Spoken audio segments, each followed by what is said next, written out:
बूढ़ा पहाड़ झारखंड और छत्तीसगढ़ की सीमा पर है। 3 जिले वहाँ हैं और पिछले कई दशक से वहाँ नक्सलियों का जमावड़ा रहा है। अभी इस बार ऑपरेशन ऑक्टोपस 2 चरणों में हुआ मूलतः। पहला चरण अगस्त में हुआ जब बारिश हो रही थी और उस बार पुलिस बल और सुरक्षा बल सीआरपीएफ के फोर्सेस वहाँ जा कर के नक्सलियों के ठिकानों की टूह ले सके। और उसके बाद दूसरा चरण सितंबर के पहले सप्ताह में हुआ और उसी दौरान हम लोगों ने 4 कैंप वहाँ स्थापित कर दिए। ये फर्स्ट वीक ऑफ सितंबर में चालू हुआ था और निरंतर अभी तक चालू है। 4 कैंप लगने के बाद से हमारी फोर्सेस वहाँ रह रही हैं और उस पूरे इलाके को सैनिटाइज कर रही हैं, डिमाइन करने की कार्रवाई चल रही है। और उसके साथ साथ नक्सलियों ने जो अपना साजो सामान, हथियार, बम गोले जो छिपा करके रखे हुए थे फ्यूचर यूज़ के लिए, उसकी बरामदगी की जा रही है। तो अभी तक हम लोगों ने वहाँ 629 आईडीज़ बरामद किए हैं बूढ़ा पहाड़ के इलाके से और हमारे कैंप अब वहाँ पूरी तरह से डोमिनेंट पोजीशन में है और ये प्रक्रिया अभी चल रही है। ऑपरेशन ऑक्टोपस एज सच ख़त्म नहीं हुआ है। जब तक पूर्णतः नक्सली इंफ्रास्ट्रक्चर को हम डिसमेंटल नहीं कर देते तब तक ये प्रक्रिया चलती रहेगी। चक्रबंधा बिहार झारखंड की सीमा पर है और जो नक्सली गतिविधि रही है उसके 2 छोर रहे हैं, एक बूढ़ा पहाड़ और नॉर्थ में चक्रबंधा। इन दोनों के बीच में नक्सलियों का दबदबा रहा है हमेशा से और ये दोनों शरण स्थली थे, जिसके कारण नक्सलियों को बिहार में भी और झारखंड में भी उनको नियंत्रित करना कठिन हो रहा था। तो पहली कार्रवाई चक्रबंधा में चालू हुई, जिसमें औरंगाबाद ज़िले की तरफ से हम लोगों ने 4 कैंप बनाने शुरू किए। वहाँ एक तरी, लंगुराही और पचरुखिया और बाद में फिर नागोबार एक जगह है जहाँ हम लोगों ने 4 कैंप बनाए और जनवरी से लेकर के जुलाई तक निरंतर वहाँ अभियान चलता रहा। बिहार में जो सीआरपीएफ की कंपनियाँ डिप्लॉयड हैं उन लोगों ने वहाँ कार्रवाई की और वहीं कैंप बना करके रह गए। टेरेन के हिसाब से अगर देखें तो जितने भी इलाके हैं बिहार झारखंड के, चक्रबंधा शायद सबसे मुश्किल है। उसकी पूरी बनावट बोल्डर्स की है, पत्थर के बोल्डर हैं जहाँ सुरक्षा बलों का काम करना बहुत ही मुश्किल है और पिछले 1 दशक में 3 दर्जन से अधिक सीआरपीएफ के कर्मी उस इलाके में शहीद हुए थे। इसके कारण ये एक बहुत बड़ी चुनौती थी। लेकिन लगभग जुलाई का अंत आते आते पूरे चक्रबंधा पहाड़ पर सीआरपीएफ का कब्जा हो गया था, पूरा नियंत्रण था और नक्सलियों के पांव वहाँ से उखड़ गए थे। जो वहाँ का स्थानीय नेता था संदीप यादव, वो किसी तरह से मेडिकल सर्विसेज उसको नहीं उपलब्ध हो पाई, इसलिए वो मारा गया और उसकी मौत के बाद पूरी की पूरी जो नक्सल सिस्टम था, उनका जो नेटवर्क था, वो सारा कोलैप्स हो गया और वहाँ से लोग भाग करके पलायन कर गए और अब वो हमारे पूरे कब्जे में। झारखंड नक्सल मुक्त होने की दिशा में ज़रूर है और बहुत जल्दी ये लक्ष्य पूरा हो जाएगा। जो मुख्य हाइडआउट्स थे नक्सल के, जो स्ट्रॉन्ग होल्ड्स थे, उसमें बूढ़ा पहाड़, एक ट्राई जंक्शन है जो चाईबासा, खूंटी और सरायकेला इन 3 जिलों के जंक्शन पर है। वो इलाका नक्सलियों का हाइडआउट हुआ करता था, तो वो पूरी तरह से अब हमारे कब्जे में है। पारसनाथ पहाड़ी की तलहटी का इलाका जो पहले नक्सलियों की गढ़ हुआ करता था, वो हमारे पूरी तरह से कब्जे में है।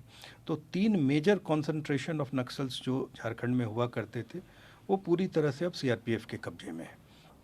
एक चौथा कॉन्सेंट्रेशन अभी बचा हुआ है जो चाईबासा में कोल्हान में है, कोल्हान फॉरेस्ट है। उस इलाके में अभी कुछ उनकी मौजूदगी है, जिससे हमें उम्मीद है कि अगले 1 से 2 महीनों में हम उसको अपने कब्जे में लेने में सफल रहेंगे। तो उम्मीद की जा सकती है 2022 के अंत तक झारखंड लगभग माओइज्म से मुक्ति की कगार पे पहुंच जाएगा। झारखंड में सिक्योरिटी वैक्यूम तो निश्चित रूप से ख़त्म हो जाएगा। नक्सल संगठन तितर-बितर हो जाएगा। बहुत सारे प्रमुख नक्सल क्रियावादी या तो गिरफ्तार हो जाएंगे या सरेंडर कर जाएंगे। उनके असलहे, उनके बम बारूद बरामद हो जाएंगे, जब्त कर लेंगे और उनको डिस्ट्रॉय कर दिया जाएगा। तो नक्सलियों का जो गढ़ रहा है झारखंड, वो तो निश्चित रूप से ख़त्म हो जाएगा। छिटपुट जो भगोड़ी हालत में जो लोग रहते हैं, जो एब्सकॉन्डर की हालत में जो लोग रहेंगे, उनके पीछे पुलिस को और सुरक्षा बलों को, इंटेलिजेंस एजेंसी को, उनको पकड़ने में कुछ समय हो सकता है और लगे। देखिए, अगर सुरक्षा बलों की तुलना में हम कहें तो कोई भी नक्सली नेता ऐसा नहीं है जो बहुत बड़ा हो। उनकी अपनी हायरार्की है, उसमें कुछ लोग हैं जिनको हम लोगों ने चिन्हित कर रखा है। लेकिन मुझे लगता है कि उनकी मौजूदगी से और उनके प्रेजेंट स्टेटस से कोई फ़र्क नहीं पड़ेगा और हम लोग उनको पूरी तरह से नियंत्रण कर लेंगे। जिस तरह से हम आगे बढ़ते जा रहे हैं और सीआरपीएफ डे बाय डे जिस तरह से नक्सलिज्म को यहाँ से जड़ से उखाड़ती जा रही है झारखंड से, कितना बेनिफिट लोगों को मिल रहा है, किस तरह की सेंट्रल गवर्नमेंट जो सुविधाएं मिलती थी क्या अब वो उन तक पहुंच पा रही हैं? ये सबसे बड़ा बेनिफिशरी इस इलाके के लोग हैं। जो नक्सल प्रभावित इलाका रहा है, पिछले 4 दशक से वहाँ विकास का कोई काम नहीं हो सका। जो सुविधाएं उनके आसपास के क्षेत्रों में आज से कई दशक पहले मिल गई, जैसे सड़क, बिजली, स्कूल, अस्पताल और दूसरे वेलफेयर स्कीम्स जिनका लाभ निकटवर्ती लोग उठा रहे थे, वो इन इलाकों के लोगों को वंचित थी। तो जैसे ही फोर्सेस के कैंप बनते हैं, उनके साथ ही आप देखेंगे कि तुरंत ही महीने 2 महीने के अंदर सड़क बनने की कार्रवाई शुरू हो जाती है, बिजली के तार बिछने लगते हैं, वहाँ पर कॉमर्स शुरू हो जाता है, व्यापार शुरू हो जाता है, स्थानीय बाजार विकसित होने लगता है। गांव के लोगों की जो उपज है, चाहे वो खेतीबाड़ी की हो या दूध दही या फसल से जुड़े हुए दूसरी चीज़ें हों, मछलियाँ हों, मुर्गी पालन से जुड़े प्रोड्यूस हों, ये सारी चीज़ों को बाज़ार पहुँचने का अवसर मिलने लगता है। और रोज़ दिन जो मुफ्त का खाना खिलाना और नक्सलियों को संरक्षण देना, शरण देना, उनकी सारी ज़रूरतें पूरी करना जो स्थानीय आबादी की जिम्मेवारी रहती है, उससे उन्हें मुक्ति मिल जाती है।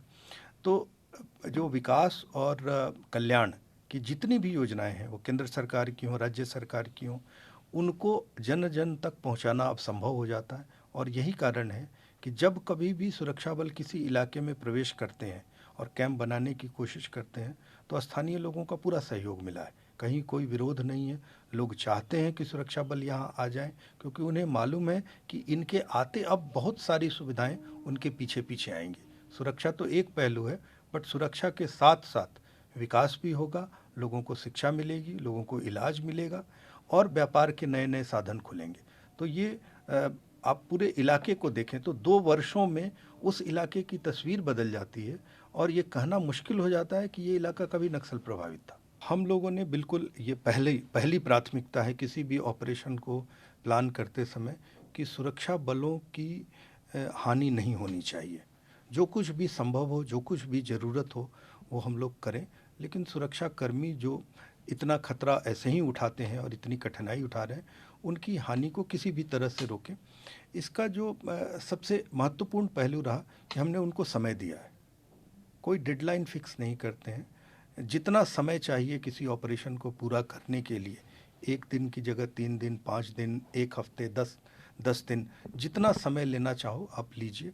और चूंकि सबसे अधिक खतरा लैंडमाइन से हुआ है और लैंडमाइन को डिटेक्ट करने और उसको डिस्ट्रॉय करने में समय लगता है, इसलिए उसके लिए सुरक्षा बलों को हम लोगों ने डेडलाइन से मुक्त कर दिया है। उनको सिर्फ ये लक्ष्य दिया गया है कि जब सुरक्षित रूप से आप एक लक्ष्य तक पहुंच पाएंगे, जितना भी उसके लिए समय लगता है उतना समय आप लीजिए और उस दौरान जो भी सपोर्ट हमें प्रोवाइड करना पड़ेगा वो हम सपोर्ट प्रोवाइड करेंगे।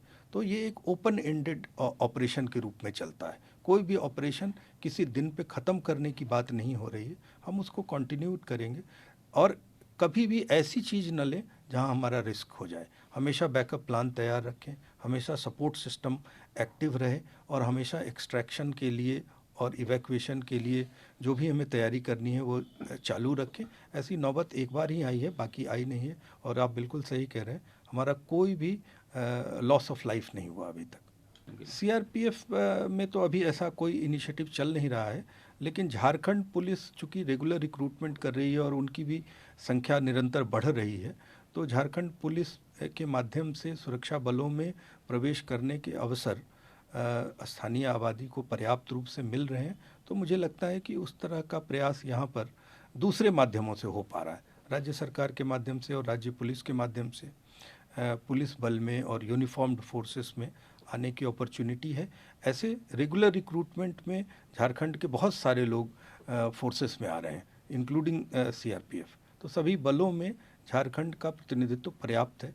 मुझे लगता है कि स्पेशल बटालियन बनाने की शायद यहाँ आवश्यकता नहीं पड़ेगी। कल जो कार्यक्रम हुआ था उसे झारखंड में सीआरपीएफ ही होस्ट कर रही थी और ग्रुप सेंटर रांची जो यहाँ पर है वहीं ये कार्यक्रम आयोजित हुआ। उसमें माननीय श्री अर्जुन मुंडा जी मुख्य अतिथि थे और उनकी मौजूदगी में 170 नवनियुक्त लोगों को नियुक्ति पत्र दिए गए। इसमें सीआईएसएफ, एसएसबी और आईटीबीपी के जवान थे, उसके अलावा रेलवेज के लोग थे और बैंकिंग सर्विसेज के लोग थे। इस बार सीआरपीएफ के कोई नहीं थे। सीआरपीएफ के लोगों को नियुक्ति पत्र प्रथम चरण में दिया गया था। तो 170 लोगों को देने का ये कार्यक्रम कल ही संपन्न हुआ है।